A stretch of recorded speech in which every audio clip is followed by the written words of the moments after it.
जब मेरी मम्मी ने मुझे किस्मत की लकीरों से मैं 2 साल तक देख लिया था, तो at one point of time वो भी मुझे बोलती थी कि अब कुछ और भी तो करो, हर दिन रोती ही रहती हो क्या? रही बात फ्रॉम पॉजिटिव टू नेगेटिव करने की, तो इसका मेजर रीज़न ये था, सबसे बड़ा रीज़न ये था कि मैं खुद करना चाहती थी ये।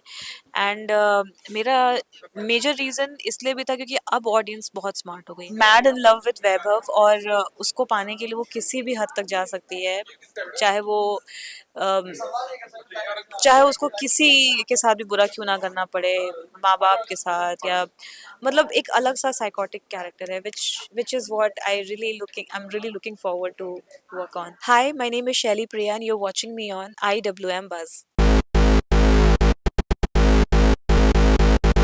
सबसे पहले वेलकम टू आइडल।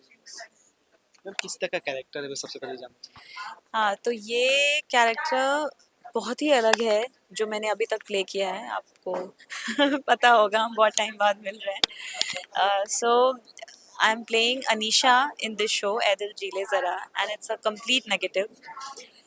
जो मैंने पहले किया था उससे पूरी तरह से ये अलग है।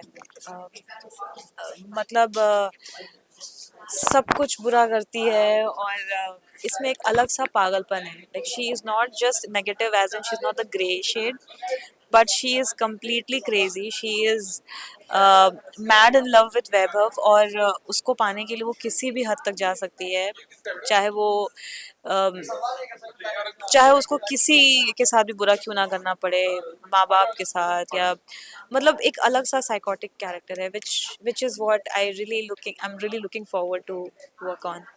जैसा कि पहले पॉजिटिव कैरेक्टर था, अभी नेगेटिव आ गया, तो ऑडियंस को किस तरह का चैलेंजेस देखना पड़ेगा इससे। हाँ, मुझसे एक्चुअली अभी प्रेस कॉन्फ्रेंस में भी बहुत लोगों ने ये चीज़ पूछी थी, बट मेरा ये मानना है कि अब ना ऑडियंसेस बहुत अलग हो गई हैं। Now audiences want content, they want performance, and they want how versatile an actor is. रही बात फ्रॉम पॉजिटिव टू नेगेटिव करने की, तो इसका मेजर रीज़न ये था, सबसे बड़ा रीज़न ये था कि मैं खुद करना चाहती थी ये। एंड मेरा मेजर रीज़न इसलिए भी था क्योंकि अब ऑडियंस बहुत स्मार्ट हो गई है। हालांकि अगर आप मुझसे ये चीज़ 10 साल पहले पूछ रहे होते, या अगर आप उस टाइम 10 साल पहले की अगर आप ऑडियंसेस को देखें, और अब में तो बहुत चेंजेस आ गए हैं। Now audiences want content, they want performance, and they want how versatile an actor is. अगर मैं हमेशा हमेशा सिर्फ पॉजिटिव पॉजिटिव पॉजिटिव आंखों में आंसू लिए करते रहूंगी, तो फिर उनको ऐसा लग सकता है कि शायद I am good enough for this character only, and I am not capable enough to do something else. तो एक मेरा ये भी एक मेजर रीजन था। एंड जिस हिसाब से इस कैरेक्टर को लिखा गया है, ये वो किचन ड्रामा वाली नेगेटिव नहीं है। She has a crazy aspect to it, and उसको लड़के को हासिल करना है, एंड वो उसके लिए बिल्कुल पागल है। तो अब आप देखो कि इसमें कितना डिफरेंस है, जैसा मैंने पहले प्ले किया है, जहाँ पे हर सीन में मैं रो रही हूँ, जहाँ पे मैं आंसू बहा रही हूँ, एंड कुछ भी हो जाए तो मैं भगवान के आगे प्रार्थना कर रही हूँ। यहाँ पे वैसा कुछ भी नहीं है। वहाँ यहाँ यहाँ पे मतलब वो हर कुछ कर सकती है जो कि उसको ऐसा लगता है कि उसके लिए ये बेनिफिशियल है। So there is a major difference, मतलब इतना ड्रास्टिक चेंज है। एंड अगर मुझे ऑडियंस देखेगी उस रोल के जस्ट बाद ये, तो उनको ये भी समझ में आएगा ना कि she was able to do that, and she is able to do this as well. तो ये मेरी सेल्फिशनेस है कि मैंने ये लिया है to bring out the more versatile part of me. किस तरह का बॉन्डिंग रहा है सबके साथ शूट करके। अभी तो बहुत अच्छा रहा है। बहुत अच्छा। और मेरे को मतलब मैं वैसे भी मस्ती करते रहती हूँ सेट पे, तो तो हम किसी के साथ में अभी रील उल कुछ अभी ट्रेंडिंग बहुत आ रहा है, तो किसी के साथ बनाया अभी आपने। एक्चुअली हम लोग 2 यूनिट में शिफ्ट शूट कर रहे होते हैं, तो पता नहीं होता कि कब कौन है फ्री और कब किसके साथ हम रील बना सकते हैं। बट हाँ, वो चीज़ें शुरू तो हो गई है। अब देखते हैं किसके साथ क्लब करके हम रील बनाते हैं। कोई मूवमेंट जानना चाहेंगे कि कुछ सीन में ऐसा हुआ हमेशा याद रहता है, जैसे फर्स्ट सीन रहता है।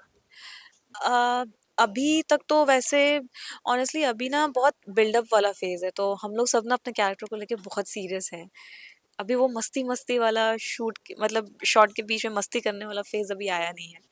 तो लेट्स सी, वो भी जब आएगा तो उसकी भी स्टोरीज आपको मिलेंगी। जब ये शो का ऑफर आया तो किस तरह का रिएक्शन था घर वालों का, ये जाना चाहता अ, जब मेरी मम्मी ने मुझे किस्मत की लकीरों से मैं 2 साल तक देख लिया था, तो at one point of time वो भी मुझे बोलती थी कि अब कुछ और भी तो करो, हर दिन रोती ही रहती हो क्या? तो I think when I told her कि मैं कुछ ऐसा ले रही हूँ, तो she was the one who was very happy कि चलो अब थोड़ा अलग देखने को मिलेगा। एंड ऑडियंसेस को तो ख़ैर अभी पता चलेगा जब टेलीकास्ट जाएगा।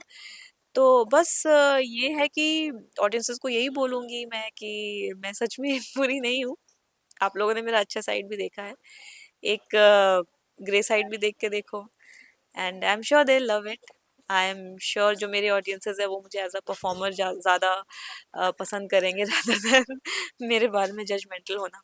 जी, ऑडियंस को क्या कहना चाहिए सो फिर?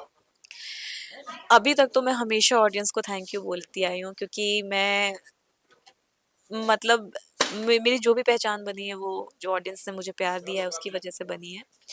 एंड अभी ये जो शो है उसमें मैं एक कम्प्लीटली डिफरेंट अवतार में आ रही हूँ, तो मैं सच में रिक्वेस्ट करूंगी कि आप ये शो देखिए। मेरे कैरेक्टर को अपनाने की कोशिश कीजिए, हालांकि इसमें अपनाने लायक कुछ है नहीं, but as a performer, as an actor support कीजिए, और बस हमें प्यार दीजिए, हमारे शो को बहुत सारे ब्लेसिंग्स दीजिए। देखिए हमारा शो बिना किसी कहते हैं ना, बिना किसी एक्सक्यूज के हमारा शो देखिए।